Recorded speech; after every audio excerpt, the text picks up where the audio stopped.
ভাবুন তো শুধু টাচ করলেই এসি বাল্ব জ্বলে উঠছে। কোনো সুইচ নেই, কোনো আর্ডিনো নেই। দেখুন আমি টাচ করলাম আর লাইট বাল্বটি জ্বলে উঠল।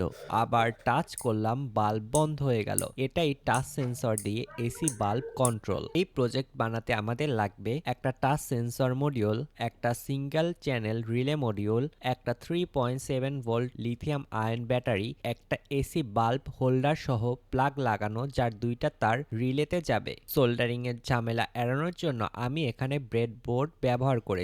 আপনাদের সুবিধার জন্য স্ক্রিনে সার্কিট ডায়াগ্রাম দিয়ে দিলাম।